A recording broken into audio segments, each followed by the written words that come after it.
Fala, turma, beleza? Aqui é o Renato, da Academia Brasileira de Omaha. Vamos para mais uma análise de mão aqui. Vai ser uma mão em cenário multi-way, no caso. Uma jogada pós-flop, que é a dúvida. Então, uma mesa seven-handed também, assim como na mão passada que eu analisei. Dois jogadores entram de limp, ali de EP e MP. O cutoff abre pote aqui, 20. E a gente tem uma mão relativamente decente, né? Dama, vala, vala, 9-8. Double suited. Estamos no botão.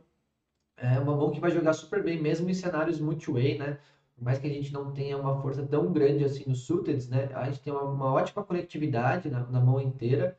Ela tem o backup dos flushes, né? No caso. Então aqui o call, para mim, é a melhor decisão, sim.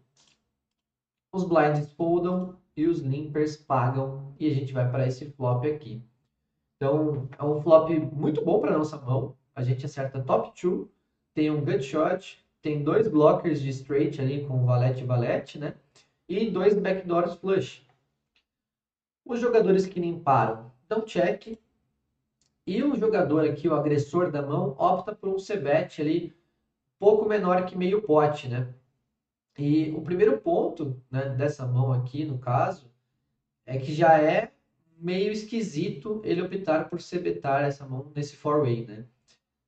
A tendência é que muitas mãos que um agressor aqui abriu não vai querer se betar nesse board contra tantos jogadores, né? Então já é um ponto que me chama a atenção.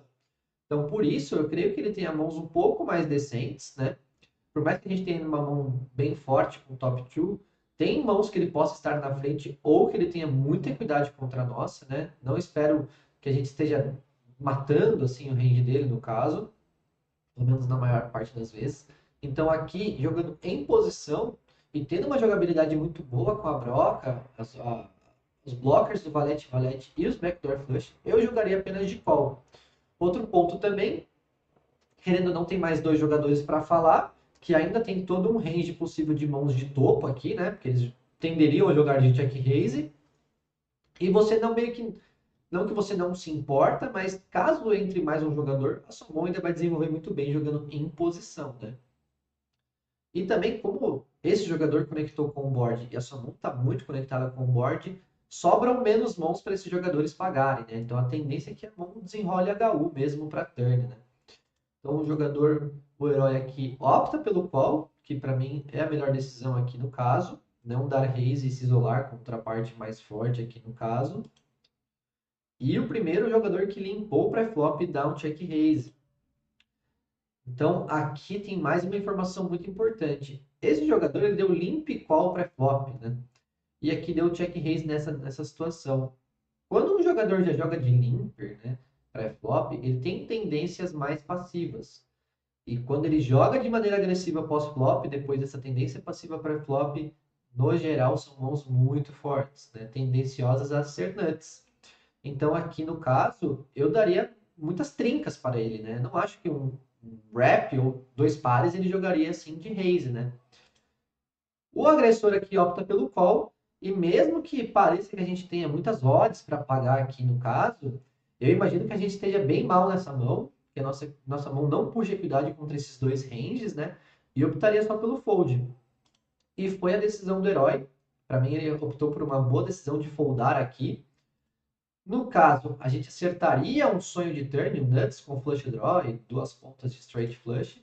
Mas quando a gente olha para o showdown, a gente vê que a nossa situação realmente estava um pouco ruim, né? Esse jogador realmente tinha uma trinca, que é uma mão muito forte, né?